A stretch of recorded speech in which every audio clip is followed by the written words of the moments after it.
સહમુખ મહોદય, यो देश में सैकड़ों हजारों पटक संसद को बैठक बसे को छ, तर आज को बैठक सारा नेपाली जनता, संपूर्ण सबै नेपाली जनता टकटकी लगाए रहे हो संसद प्रति हेरिरहेको छ। सारा नेपाली जनता, जनता को प्रतिनिधि यो जुन संसद में हामी राजनीतिक दल को रूप में उपस्थित भएका छौं,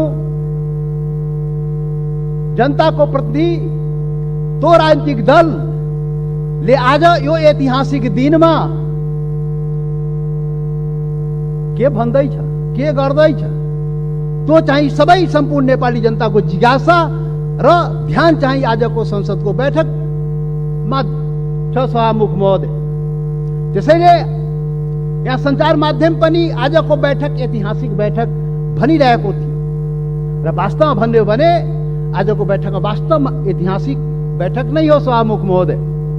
त्यसैले ऐतिहासिक बैठकको दिन अब के बत्ती बाल्ने, के समय निर्धारण गर्ने, बोल्ने मनमा भएको कुरा बोल्न दिनुपर्छ सभामुख महोदय। सभामुख महोदय, आज को सामान्य यो प्रस्ताव होइन सभामुख महोदय, यो देश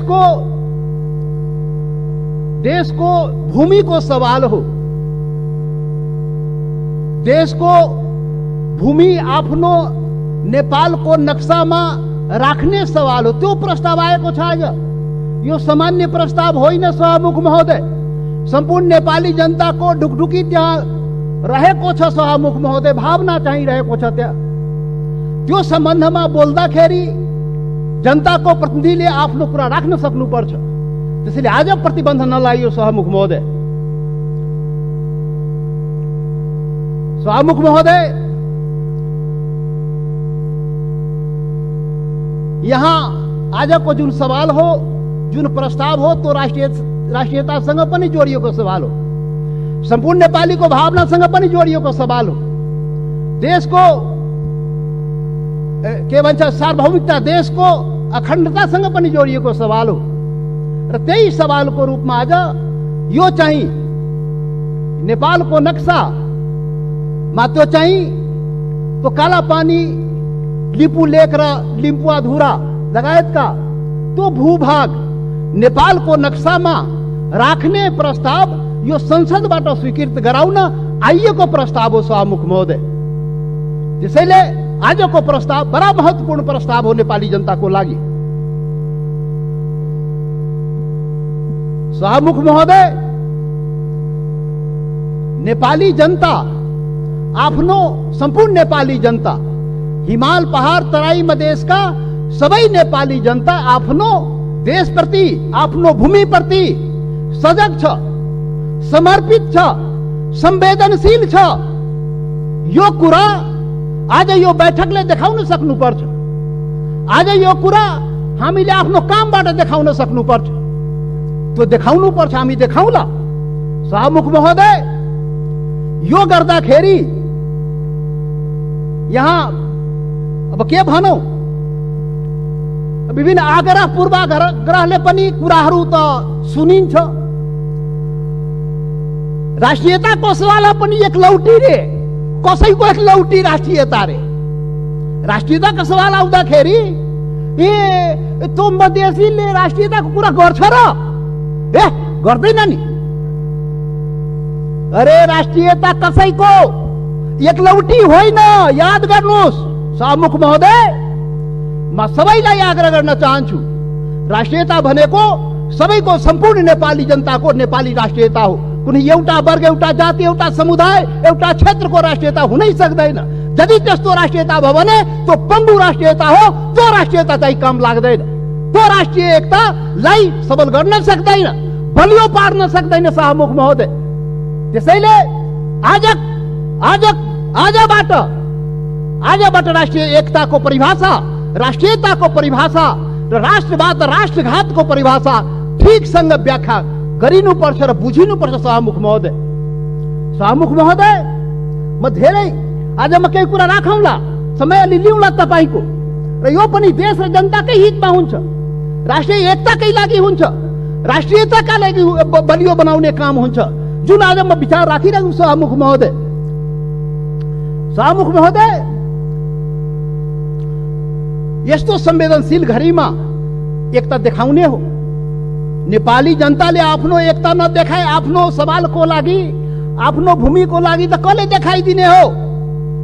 नेपाली जनताले नै देखाउने हो, र नेपाली जनताको प्रतिनिधिमूलक संस्था यो प्रतिनिधि सभाले देखाउने हो। सभामुख महोदय, हाम्रा धेरै आउला यो संविधान संशोधनको कुरा आएको छ। यहाँ नक्सालाई लिएर त्यो चाहिँ संविधानमा त्यो अनुसूचीमा संशोधन गर्ने प्रस्ताव आएको सभामुख महोदय। तो काला पानी लिम्बू लेक, लिम्पुवाधुरा सहितको भूमि त्यो नेपालको हो भनेर त्यो चुच्चो त्यो हुने गरी त्यो नक्सा चाहिँ संसदबाट पारित गराउन प्रस्ताव आएको सभामुख महोदय। संविधान संशोधन गर्न प्रस्ताव आएको सभामुख महोदय।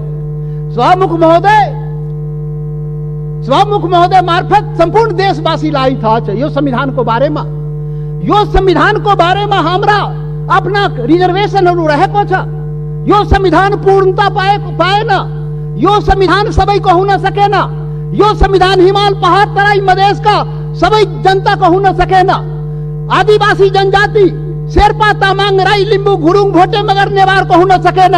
मधेसीको हुन सकेन, थारूको हुन सकेन, दलितको हुन सकेन, शोषण उत्पीडन परेको जनताको हुन सकेन। उसले आफ्नो भावना राखिरहेको छ, रिजर्वेसन राखिरहेको छ। यो हाम्रो पनि संविधान हुनु पर्यो, हाम्रो लागि पनि बनाइदिनु पर्यो, त्यो प्रावधान हाम्रो लागि पनि राखिदिनु पर्यो। त्यो संविधान संशोधनको जब जब कुरा आउँछ हामीले राख्ने गरेका सभामुख महोदय। आज पनि संविधान संशोधनकै सवाल आएको छ प्रधानमन्त्रीजी। सभामुख महोदय, तपाईँ मार्फत प्रधानमन्त्री सौभाग्य आज बसिराख्नु भएको छ, प्रत्यक्ष रूपले सुनिराख्नु भएको छ। हामी त्यो संशोधनको जब कुरा आउँछ संविधानको त भन्दाखेरि नै हामी भनेको थियौँ यो सबैको लागि संविधान बनाउनुहोस् है। विगतमा त्यत्रो आन्दोलन भयो, यो देशका आदिवासी जनजाति मधेसी थारू लगायत दलित सबैले आन्दोलन गरेको छ। त्यो संविधानमा सबैको भावना राखियोस् है हामी भनेका थियौँ। तपाईँहरू सहमति गर्नुभएको थियो सभामुख महोदय। यो देशको ठुला पार्टी कांग्रेस, कम्युनिस्ट, माओवादी जतिका के भन्छ एमाले माओवादी सबैले सहमति गरेका थियो यस्तो संविधान बनाइन्छ र अब यो मुलुकमा विभेद हुँदैन। अब संघीय लोकतान्त्रिक गणतन्त्र आउँछ, सबै नेपाली बराबर हुन्छ, कुनै समुदाय, कुनै वर्ग, कुनै क्षेत्रप्रति केही अन्याय हुँदैन भनेर भनिएको थियो, सम्झौता गरिएको थियो। तर बन्दाखेरि त्यो भएन। त्यो पीडा त भन्न पाइन्छ नि अहिले संविधान संशोधन गर्ने बेलामा। हामीले त भने हो सभामुख महोदय, जब प्रधानमन्त्रीले नक्सा बनाउनु भयो हामीले भनेको थियौँ राम्रो गर्नुभयो। नेपालको भूमि फिर्ता ल्याउने कुरा जुन गर्नुभयो, नक्सा बनाउनु भयो, राम्रो गर्नुभयो। सर्वदलीय बैठकमा हामी सबैले एकमतले सरकारलाई, प्रधानमन्त्रीलाई हामी भन्यौँ तपाईँ अगाडि बढ्नुहोस्, यो चाहिँ भूमि चाहिँ नक्सा बनाएर मात्रै हुँदैन, फिर्ता ल्याउने पनि कुरा गर्नुहोस् है प्रधानमन्त्रीजी। नक्सा बन्यो। आज संसदबाट के भन्छ संविधान संशोधन समेत गराएर अनुसूचीमा राख्ने कुरा भयो। जब संविधान संशोधनको सवाल आउँछ त्यति बेला हामीलाई त्यो पीडा हुन्छ, किनभने यो संविधानको लागि, यो संविधानको अपनत्वको लागि सैकड़ों जनता चाहिँ जान गुमाएको छ, बलिदान दिएको छ सभामुख महोदय। त्यो पनि राष्ट्रियता हो, त्यो पनि नेपालको जनताको राष्ट्रियता हो, त्यो पनि आफ्नो हक अधिकारको लागि जान गुमाएको छ, संघर्ष गरेको छ, आन्दोलन गरेको छ सभामुख महोदय। त्यसैले सभामुख महोदय जब संशोधन कुरा आउँदाखेरि त्यो कुरा पनि हामी राख्ने गरा। त्यसैले हामीले भनेका थियौँ सभामुख महोदय प्याकेजमा ल्याइदिनुहोस्, यो त्यो कुरा पनि ल्याइदिनुहोस् न, जो हामीले उठाएका सवालहरू पनि त्यो पनि ल्याइदिनुहोस् न, सँगसँगै ल्याइदिनुहोस् न। अनि राम्रो हुन्छ। अनि राष्ट्रिय भूमि मात्र होइन, जनता पनि राष्ट्रियता हो नि त। भूमि मात्रै होइन, जनता समेत, भूमि र जनता मिलाएपछि राष्ट्रियता हुन्छ। जनताको सवाल पनि ल्याइदिनुहोस् न भने आग्रह गरे हो, बिन्ती गरे हो सभामुख महोदय। तर खोइ आएन। मजबुरन हामी चाहिँ छुट्टै के अरे प्राइभेट बिलको रूपमा यहाँ ल्याउनु पर्यो सभामुख महोदय। अब पछि विचार होला सायद। अब यो सातौं संविधान सभामुख महोदय, 6वटा संविधान त नाश भयो यो मुलुकमा। 70 वर्षमा 7वटा संविधान, 6वटा संविधान यही कुकर्मले गर्दाखेरि यही गतिविधिले गर्दाखेरि समाप्त भयो। जनताको माग अनुसार समय सापेक्ष संशोधन भएन भने संविधान जाँदो रहेछ। त्यसैले यो 7औं संविधान संघीय लोकतान्त्रिक गणतन्त्रको संविधान बडा मेहनतले त्याग बलिदानले नेपाली जनताले ल्याएको छ। त्यसले यो संविधानको रक्षा हुनुपर्छ। रक्षाको लागि त्यसमा समय सापेक्ष जनताको माग अनुसार सुधार परिवर्तन गर्नुस्। बाइबल कुरान गीता नबनाउनुस्। अब प्रधानमन्त्रीले उचित आवश्यकता भन्नुहुन्छ, खोइ कहिले उचित आवश्यकता हुने थाहै छैन। अब खोइ कसरी हुन्छ हो, त्यो भएन शाहमुख महोदय। त्यसैले आजको दिनमा त्यो याद गर्न, रिमाइन्ड गर्न खोजेको, सम्झाउन खोजेको यो संविधान संशोधनको सवाल आउँदाखेरि त्यो जनताको, त्यो हिमाल पहाड तराई मधेसका जनताको भावनालाई पनि सम्झिदिनुस्। सम्पूर्ण म भने थिएँ पहिलो दिनमा, पार्टी ठुलो भयो, दिललाई ठुलो बनाउनुस् प्रधानमन्त्रीजी भने थिए, प्रचण्डजी भन्ने थिए। तपाईँ दुईजना शीर्ष नेतालाई दिल ठुलो बनाउनुस्। त्यो दिलमा सम्पूर्ण नेपालीलाई समेट्नुस्। हिमाल पहाड तराई मधेसका सबैलाई समेट्नुस् र सबको नेता बन्नुस्, सबको संविधान बनाइदिनुस्। त्यो भने थिए, तर आजसम्म त्यो काम भएन। अब होला कि आज जुन यो संवेदनशील समयमा पनि हामी यो कुरा उठाइरहेकोमा अब हुन्छ। त्यसैले शाहमुख महोदय, सबै असन्तुष्टिका बावजुद हाम्रो पुरै असन्तुष्टि छ संविधान प्रति, हाम्रो अधिकार प्रति, पहिचान प्रति, यो देशको जनताको अधिकार र पहिचान प्रति, हिमाल पहाड तराई मधेसको जनता को अधिकार र पहिचान प्रति, उसको समानता र विभेद के विरुद्धमा यो विभिन्न कुराहरू हाम्रा रिजर्भेसन छ, हाम्रा असन्तुष्टिहरू छ। तर पनि आज जब देशको सवाल उठेको छ, राष्ट्रियताको सवाल उठेको छ, हाम्रो भूमिको सवाल उठेको छ, यो अवस्थामा सबै असन्तुष्टिहरूलाई थाती राखी जनता समाजवादी पार्टीले यो प्रस्ताव, जुन यो नक्सा सम्बन्धी प्रस्ताव जुन आएको, त्यो प्रस्तावलाई जनता समाजवादी पार्टीले सहर्ष समर्थन गर्दछ। त्यसलाई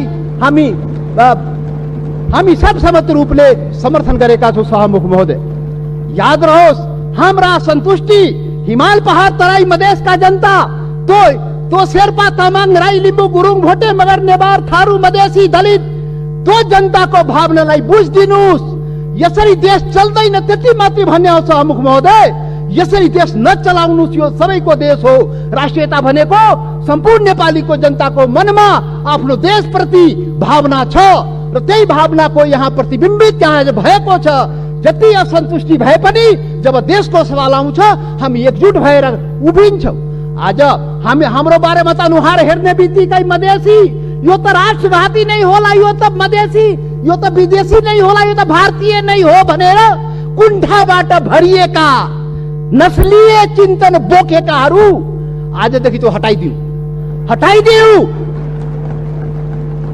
नेपाली सीमाको रक्षा प्रत्येक मधेसी सेना भएर सीमाको रक्षा गरेको छ। शाहमुख महोदय, नेपालको सेना त्यहाँ बस्नु पर्दैन।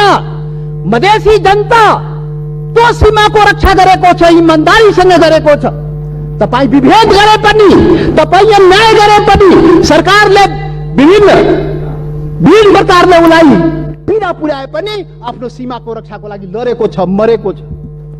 त्यसैले शाहमुख महोदय, यहाँ अब यो जनता समाजवादी पार्टी अब भर्खर हामी एकता प्रक्रियामा पुरा पनि भएको छ, निर्वाचन आयोगमा गएको छ, एक भइसकेर एक यो वैकल्पिक शक्ति निर्माणको लागि, राष्ट्रिय शक्ति निर्माणको लागि हामी प्रक्रियामा अगाडि बढिसक्यौँ। शाहमुख महोदय, अब अन्तमा शाहमुख महोदय, अब तपाईँ लाइन त नकाट्नु होला, अब अन्तमा आइसके।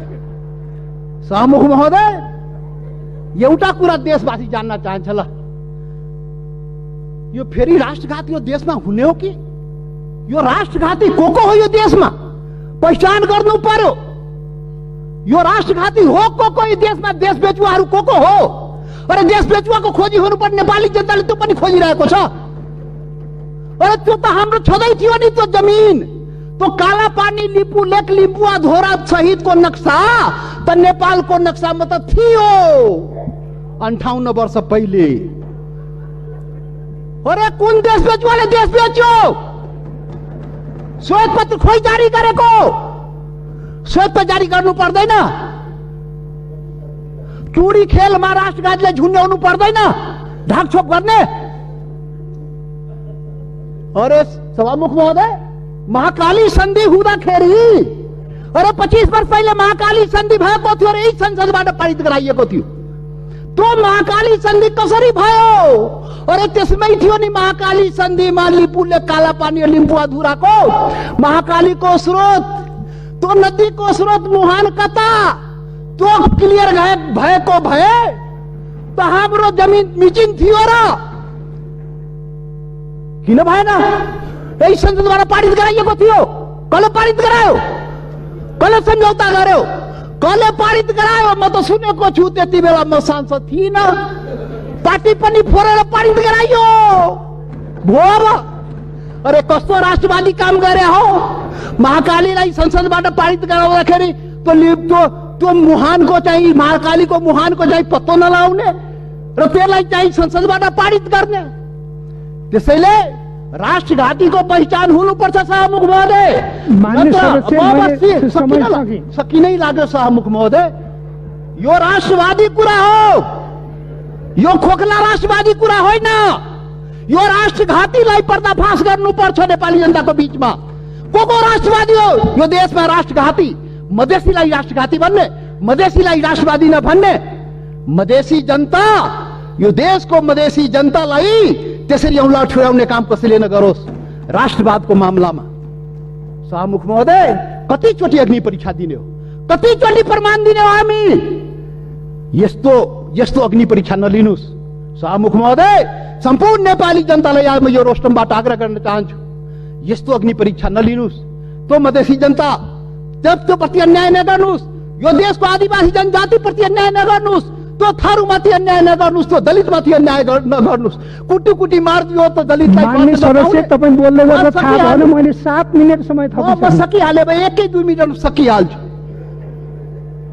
त्यसैले सभामुख महोदय, यति संवेदनशील समयमा पनि सभामुखले मलाई 2 चोटि टोकिसक्नुभयो। कसरी हुन्छ खोइ बुझ्न सकिएन, लकीर का फकीर। अब प्रधानमन्त्री बन्नुपर्छ समय किटान नहुनलाई। यहाँ प्रधानमन्त्री भएर उहाँ प्रचण्डजी र देउपाजी बोल्दाखेरि समय किटान नहुन, किनभने प्रधानमन्त्री रे। अब जनता समाजवादी पार्टी यो देशको प्रधानमन्त्री भएर अनि रोस्टरमा आएपछि बल्ल त्यो समय पाउने भयो सभामुख महोदय। ठिक छ, त्यो पनि देखाउला, त्यो पनि नेपाली जनताले देखाउँछ। वेट गर्नुस्। अब राष्ट्रवादी राष्ट्रघातीको पहिचान पनि नेपाली जनताले गरेर त्यसलाई टुरी खेलमा झुन्ड्याउनु पर्यो, श्वेतपत्र जारी गर्नु पर्यो प्रधानमन्त्रीजी सरकारलाई हाम्रो आग्रह। त्यसैले अन्तमा अब सभामुख महोदय, अब हात जोडेर प्रधानमन्त्रीलाई के म प्रार्थना गरेको भने, यो कागजमा कोरेर नेपाली जनता पाउँदैन। त्यो जमिन चाहियो के, त्यो जग्गा चाहियो नेपाली जनतालाई, भूमि चाहियो। यो चाहिँ समय, यो लोड सेडिङ जस्तै बत्ती आए जस्तै नक्साबाट उडाइदिने फेरि राखिदिने अनि कुर्सी बचाउनलाई राख्या हो कि के हो त्यो पनि मान्छेले भन्छ। के हो अब के हो? त्यसैले सभामुख महोदय, तो जमिन फिर्ता ल्याइदिनु पर्यो प्रधानमन्त्रीजी सरकारले वार्ता गरेर। फेरि वार्ता हेर्नु सभामुख महोदय, यो बडा संवेदनशील कुरा म भन्दैछु।